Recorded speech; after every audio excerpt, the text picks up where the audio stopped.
International owns Grand West Casino, Sun City and Monticello in Chile.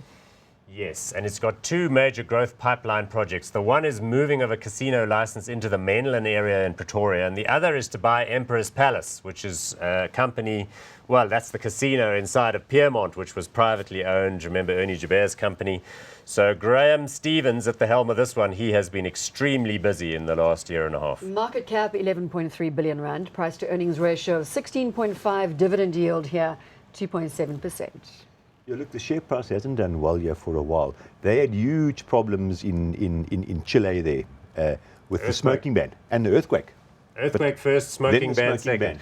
But they say that the volumes now are at the levels they anticipated them to be prior to the smoking ban. But they haven't just got the Chile. They've opened up a new casino in Panama. They've got in Colombia. They've actually expanded quite significantly overseas. But South Africa is still taking strain, exactly the same as Togo.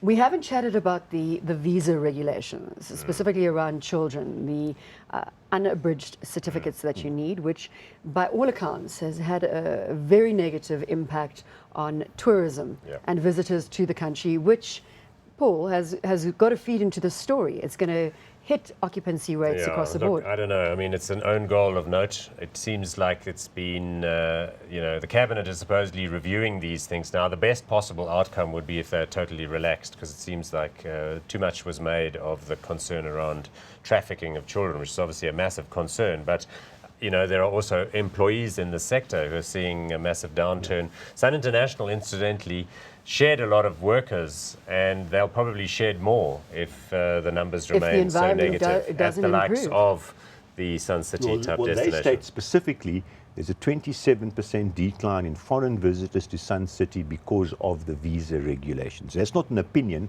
Well, it's their opinion. It's not my opinion, but that's what they state quite clearly. And they also say later on in their results, visitors from India and China have just disappeared.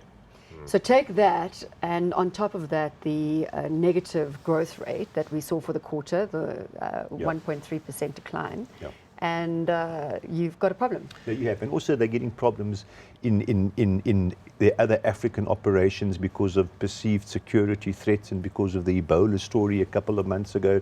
So it's not a comfortable environment. Okay, but wait. Yes, but wait, there's more. The move of the license to mainland is a huge positive. If they can get the Gauteng gambling board's approval to do so, and I think they will. There was one objection, which was from Peermont, which is the company they're now buying. Yeah. Part of the deal was that they would agree not to pursue that action.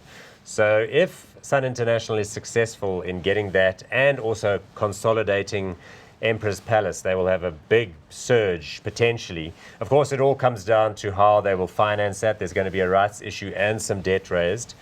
But I think that combined with the deal in Latin America to merge their interests with some other group called Dream or something, whoever that is, I just think it's all about the assets. It's also about the quality of your destinations. I think Graham Stevens is a very good operator, and they've done a lot of work on the portfolio. So I think there's an earnings story here, and that's why we own them. Can we quickly look back at the share price graph? Yeah.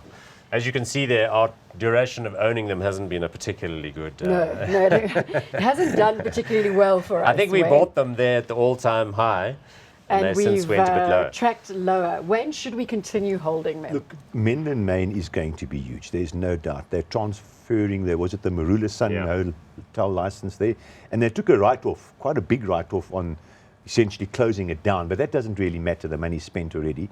That will be great, but 18 PE with such big expansion and some dilution because of share issues, and I would say not hot personally. Not hot. Paul, hot or not? I'm going to err on the side of hot. This is a story that I think one can ride for a good long while. Even with the pain that you've taken to this point. Yeah.